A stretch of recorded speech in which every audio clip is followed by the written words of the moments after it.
여러분 안녕하십니까? CJB 8시 뉴스입니다. 최근 영유아와 청소년을 중심으로 수족구병과 백일해 등 감염성 질환이 기승을 부리고 있습니다. 특히 전염성이 크고 예방 백신이 없는 수족구병은 10년 만에 대유행을 하고 있어 개인 위생 관리에 각별한 주의가 필요합니다. 김세희 기자입니다. 아침부터 진료를 받으려는 아이와 보호자들로 병원 대기실이 가득 찼습니다.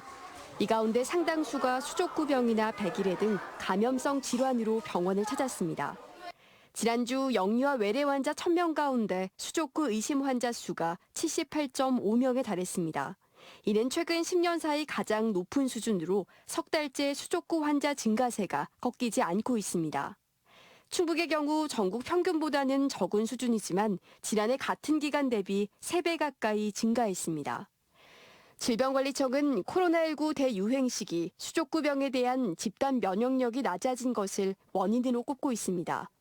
수족구병은 주로 손을 통해 감염되거나 호흡기 분비물을 통해 쉽게 전파되는 만큼 영유아 가정에서는 세심한 관찰이 필요합니다. 고열과 함께 아이들이 목 쪽 인후통을 호소를 하고 이제 손발에 발진 등이 나타나는 경우에는 바로 진료를 보러 오셔서 급성 호흡기 감염병인 백일해도 청소년들 사이에서 급속히 번지고 있습니다.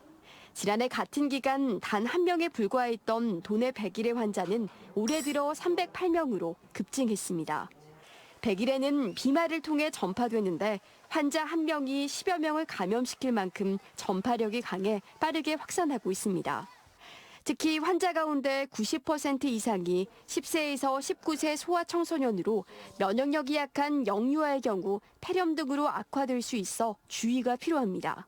세균성 감염이기 때문에 확인이 되면 항생제 치료를 빠르게 해야 감염 전파를 막을 수가 있고 보건당국은 감염성 질환이 동시에 발생하고 있는 만큼 손 씻기와 같은 개인 위생 수칙을 철저히 지켜달라고 당부했습니다. CJB 김세희입니다. 충북의 바이오 산업, 그중 생명연구자원 확보에 전기가 마련됐습니다. 그동안 실물 개체를 확보하기도 어렵고 국내로 들여오기 위해서는 절차도 까다로웠는데 충청북도가 아프리카 탄자니아 야생생물연구소와 업무 협약을 맺어 생명연구자원 확보가 가능해진 것입니다. 박원 기자입니다. 우리나라에 제법 이름이 알려진 아프리카 탄자니아의 세렝게티 국립공원입니다. 150헥타르에 달하는 면적의 초식동물과 육식동물이 서식하고 있어 동물의 왕국으로도 불립니다. 이곳에서는 기후변화 또는 질병, 약육강식으로 해마다 많은 동물 사체가 발생합니다. 그러나 낙후된 탄자니아의 현 상황에서는 그냥 쓸모없는 사체로 버려집니다. 반면 우리나라에서는 바이오 연구의 핵심 재료로 소중한 실물 자원인데 감염병 우려 등으로 접근 자체가 쉽지 않았습니다. 수입 절차도 검역 때문에 까다로웠습니다. 그런데 앞으로 이 문제를 해결할 수 있는 전기가 마련됐습니다. 충청북도가 탄자니아 야생생물연구소와 업무 협약을 맺은 겁니다. 그동안 분변이나 혈액, 일부 조직만 갖고 올 수 있었지만 앞으로 탄자니아에 서식하는 동물의 장기와 그 안에 살고 있던 기생충 등의 생명 연구 자원을 공유하게 됩니다. 생물 자원의 공동 활용과 과학 지식의 협력을 위한 MOU를 맺게 된 것은 우리 충북의 바이오 산업을 위해서 획기적인 진일보한 중요한 이 협약이라고 생각합니다. 충북대학교도 이번 MOU를 바탕으로 신변종 감염병 대응 연구에 나섰습니다. 수의대 교수진이 직접 탄자니아를 찾아 현지 수의사들과 워크숍을 개최하는 등 공동 연구를 펼치게 됩니다. 탄자니아의 생물 자원과 충북대 수의대의 첨단 연구 역량, 그리고 충청북도의 바이오산업 특화 인프라를 활용한 신변종 감염병 연구를 선도함으로써 앞으로 다가올 팬데믹에 선제적으로 대응할 수 있는 생명자원 연구 활성화를 위한 교두보를 마련하면서 충청북도가 바이오 산업을 선도할 수 있는 길이 본격적으로 열렸습니다. CJB 박원입니다. 요즘 여름방학이지만 학교나 교육기관은 학기 중 못지않게 분주하다고 합니다. 아이들을 사교육에 맡겨놓지 않고 공교육 본연의 역할을 찾기 위해 노력하고 있다는 반증인데요. 실제로 공교육의 방학 프로그램은 그 내용이나 다양성 측면에서 최근 크게 향상됐다는 평가를 받고 있습니다. CJB는 공교육에 대한 관심과 올바른 시각을 갖자는 차원에서 방학을 공교육과 함께 순서를 연속으로 보도해드립니다. 오늘은 그 첫 순서로 청소년 영화 캠프를 소개해드립니다. 조상우 기자입니다. 충북의 중고등학생들이 단편 영화를 제작하고 있습니다. 남자 주인공이 서점 직원을 만나 운명적인 사랑에 빠지는 장면입니다. 영화 제작 캠프에는 충북의 중고등학생 32명이 참가했습니다. 영화 감독과 배우, 시나리오 작가, 유튜버 등 영상 미디어 분야에 관심 있는 학생들로 시나리오와 촬영, 연기, 영상 편집까지 영화 제작의 모든 과정을 직접 경험했습니다. 꾸준히 관심이 있어 하는 걸 선생님들이 아시니까 이런 캠프가 있다는 걸 알려주시고 그리고 또 참여하는 게 어떻겠냐라고 하셔서 좋은 기회에 참여하게 되었습니다. 영상 미디어 분야는 관심이 있어도 교육 공간이나 장비 문제로 학생들이 쉽게 접근하기 어려운 분야입니다. 충북교육청이 지난해에 이어 여름방학을 이용해 영화 제작 캠프를 연 이유입니다.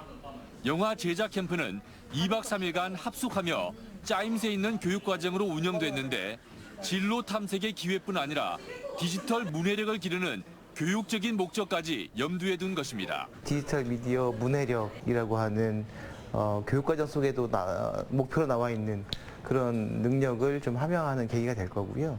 더 나아가서는 디지털 시민성을 기르는 궁극적인 교육의 목표를 갖고 있습니다.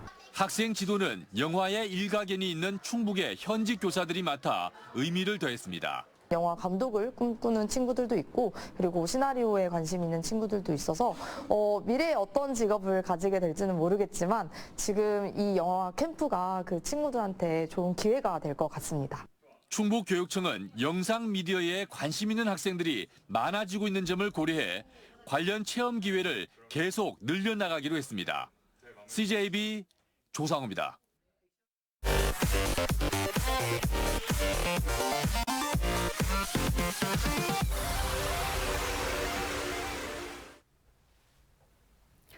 파리올림픽에 출전한 김우진 선수가 3연속 올림픽 금메달을 획득했습니다.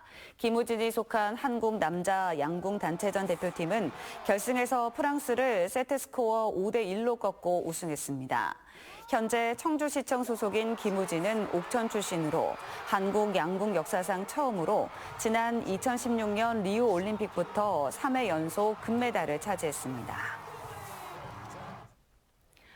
사단법인 충북예총 김경식 회장과 충북갤러리협회 박정식 회장 그리고 주식회사 CJB 청주방송 신규식 대표이사가 네오아트센터에서 지역 문화예술 발전을 위한 정보 교류와 상호협력을 다짐하는 업무협약을 맺었습니다. 오늘 업무협약에 따라 세 기관은 지역 문화 콘텐츠 개발과 홍보, 문화예술과 IT 기술 융합을 통한 4차 산업혁명 시대 공동의 발전을 도모하게 됩니다. 특히 CJB는 지역예술의 이야기를 방송을 통해 확장시키는 기회를 제공합니다. 김원섭 충북대학교 병원장에 취임했습니다. 김 원장은 서울대학교 의과대학을 졸업한 뒤 충북대병원 의료혁신실장과 희귀유전질환센터장 등을 역임했습니다. 취임식에서 김 원장은 충북 유일 상급 종합병원으로서 도민의 건강을 지키고 공공의료 확립에 최선을 다하겠다고 말했습니다. 충북교육청과 한국교원대는 오늘 옛 청주 복대초등학교 교육문화복합시설 활성화를 위한 업무협약을 맺었습니다. 옛 복대초 교육문화복합시설 사업은 지난해 3월 학교가 가경동으로 이전한 후 기존 부지에 2027년 9월 완공을 목표로 가칭 꿈꾸는 체험교육원을 조성하는 사업입니다. 교원대는 꿈꾸는 체험교육원에서 이루어지는 다양한 교육 프로그램에 대학생 교육 봉사를 지원하는 등 적극 협력하기로 했습니다.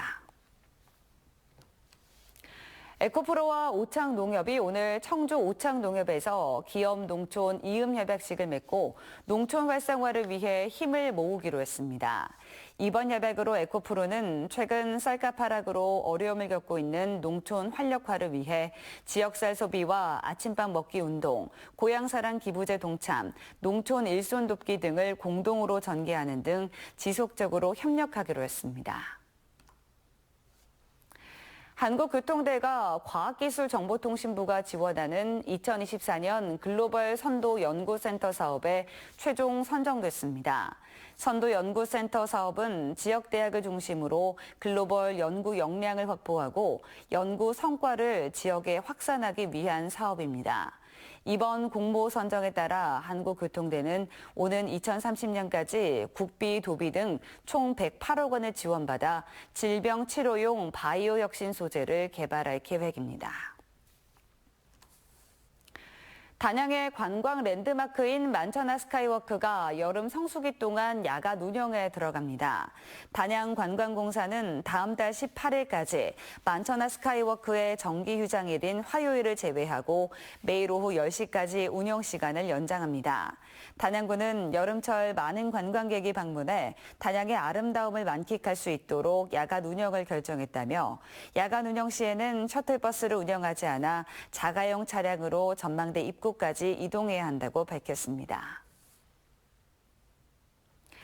이상으로 CJB 8시 뉴스를 마칩니다. 시청해주신 여러분 고맙습니다.